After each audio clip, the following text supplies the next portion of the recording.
चलिए शुरू करते हैं आज की क्लास। देखिए आप लोगों को आज हम बताएंगे चक्रवृद्धि ब्याज निकालना, किस तरीके से आप लोग चक्रवृद्धि ब्याज निकालते हैं। लेकिन उसके पहले हम आप लोगों को बता दें कि ब्याज निकालने के दो तरीके आप लोगों को पढ़ाए गए होंगे। दो तरीके से ब्याज पढ़ाया जाता है, एक चक्रवृद्धि ब्याज और एक साधारण ब्याज। देखिए एक होता है चक्रवृद्धि ब्याज और एक होता है साधारण ब्याज। दोनों में क्या डिफरेंस होता है ये पहले जान लीजिए।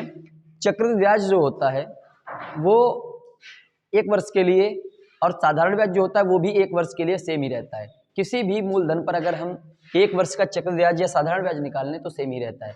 साधारण ब्याज और चक्रवृद्धि ब्याज में डिफरेंस ये है कि यदि कोई भी धन 5 वर्षों के लिए लिया या दिया जाता है तो साधारण ब्याज की जो दर है और जो मूलधन है उनमें कोई परिवर्तन नहीं होता। मूलधन जो है सेम ही रहता है, दर भी सेम ही रहती है और समय भी बदलता रहता है।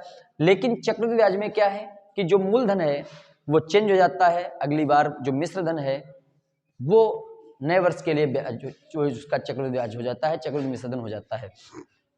तो चलिए देखते हैं इस सवाल को किस तरीके से हम सूत्र से लगाएंगे, ये आप लोग ध्यान दीजिएगा। सबसे पहले देखिए लिखा है 8,000 रुपए का 5% वार्षिक ब्याज की दर से 3 वर्ष का चक्रवृद्धि ब्याज ज्ञात कीजिए। तो सबसे पहले हम क्या करते हैं, जो चीजें हमारे पास दी हुई हैं वो लिख लेते हैं।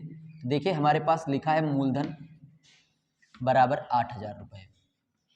ध्यान से देखिएगा, एक एक चीज आप लोगों को बहुत ही आराम से बताई जाएगी, आप लोग उसको समझिएगा। मूलधन 8,000 रुपए, दर देखिए क्या लिखा हुआ है, दर है 5% वार्षिक। देखिए ये भी लिख लीजिएगा कि ये वार्षिक है या छमाही है या तिमाही है, ये सब क्वेश्चन में दे रखा होता है। समय दिया है 3 वर्ष, समय बराबर 3 वर्ष। देखिए चक्रवृद्धि ब्याज जब हम निकालते हैं तो इसमें एक सूत्र होता है, वो हम लिख लेंगे चक्रवृद्धि मिश्रधन का। चक्रवृद्धि मिश्रधन, चक्रवृद्धि मिश्रधन बराबर मूलधन ब्रैकेट 1 प्लस दर बटे 100 और पावर में होता है 100। देखिए ये होता है चक्रवृद्धि मिश्रधन निकालने का सूत्र। तो हम जो क्वेश्चन हल कर रहे हैं उसको हम सूत्र के हिसाब से हल करेंगे, सूत्र से ही हल करेंगे। तो चक्रवृद्धि मिश्रधन बराबर मूलधन ब्रैकेट 1 प्लस दर बटे 100 और इसकी जो पावर है, जो घात है, वो समय है। अब देखिए इनके हम मान लगा देते हैं। मूलधन हमारा कितना है 8,000 रुपए, लगा दिया।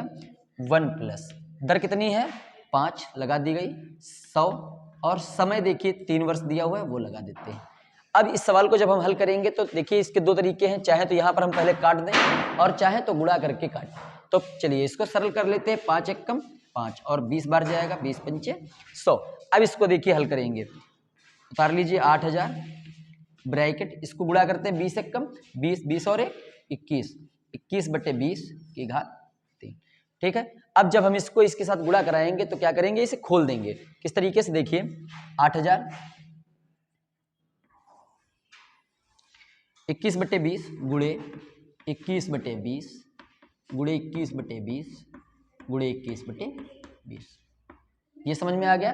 देखिए जितनी पावर होती है क्वेश्चन में, जब हम इसको सॉल्व करते हैं तो जितनी पावर होती है उतनी ही बार उसको खोल दिया जाता है। अब इसको काट देते हैं। देखिए 1 2 3 जीरो नीचे है और 1 2 3 जीरो ऊपर भी है। अब काट दीजिए, 2 कम 2, 2 चक 2 8, 2 एक कम 2, 2 दूनी 4 और 2 एक कम 2, 2 एक कम 2। जो शेष बच गया हमारा कितना है 21 गुणे 21 गुणे 21।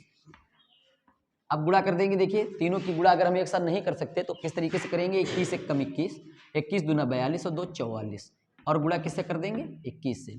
गुणा हो जाएगी 21 एक कम 21, 21 चक्कू 84, 85 और 86 हासिल बच्चे 8, 21 चक्कू 84 और 8 92। तो हमारा जो चक्रवृद्धि मिश्रधन है वो आ गया 9,261 रुपए। जो धन हमने लिया था 8,000 रुपए मूलधन था और उसमें ब्याज जुड़ करके आ गया 9261, यानी कि 9,261 रुपए। अब हमें क्या निकालना है, चक्रवृद्धि ब्याज निकालना है। तो हम क्या करेंगे, चक्रवृद्धि ब्याज वाला सूत्र लगा देंगे। चक्रवृद्धि ब्याज का सूत्र क्या होता है, मिश्रधन माइनस मूलधन, मिश्रधन माइनस मूलधन। मिश्रधन कितना है 9,261 रुपए माइनस मूलधन कितना है 8,000 रुपए। 9,261 में से 8,000 घटा देंगे तो ये हो जाएगा, 1 में से 0 गया 1, 6 में से 0 गया 6, 2 में से 0 गया 2 और 9 में से 8 गया 1। 1,261 रुपए हमारा हो जाएगा चक्रवृद्धि ब्याज। तो समझ में आ गया होगा सभी के।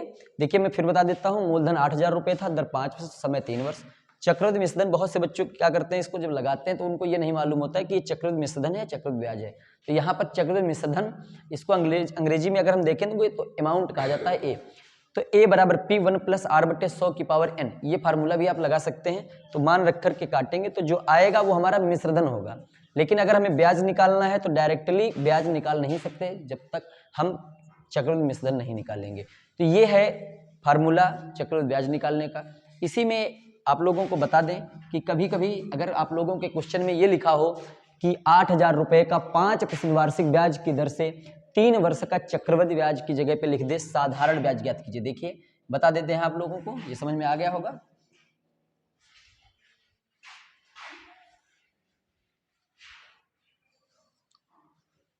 अगर यहीं पर आप लोगों के लिखा है साधारण ब्याज, देखिए समझिएगा, दोनों का डिफरेंस भी हम अभी आप लोगों को बता देंगे। कह रहा है 3 वर्ष का साधारण ब्याज ज्ञात कीजिए। अगर क्वेश्चन में ये लिखा हो कि साधारण ब्याज ज्ञात कीजिए तो इसमें जो है साधारण ब्याज निकालने का एक डायरेक्ट ही फार्मूला आप लोगों को पढ़ाया गया होगा। साधारण ब्याज बराबर मूलधन गुणे दर गुणे समय बटे 100। तो मूलधन देखिए 8,000 है, दर हमारी 5% है, समय है 3 वर्ष और बटे 100। काट देंगे 2 जीरो से 2 जीरो, जो बचा उसे लिख लेते हैं 80 गुणे 5 गुणे 3, गुणा कर दीजिए 8 पंच 40, 400 प्लस गुणे 3, तो 400 की जब 3 से गुणा कराएंगे तो हो जाएगा 1200।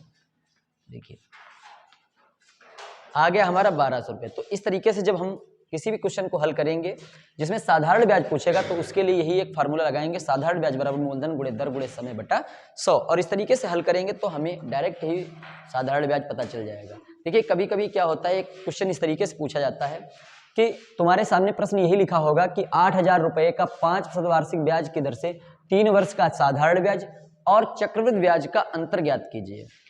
चक्रवृद्धि ब्याज का अंतर ज्ञात कीजिए। तो देखिए आप लोगों ने अभी देखा कि चक्रवृद्धि ब्याज जो था हमारा निकाला गया तो 1,261 रुपये आया था।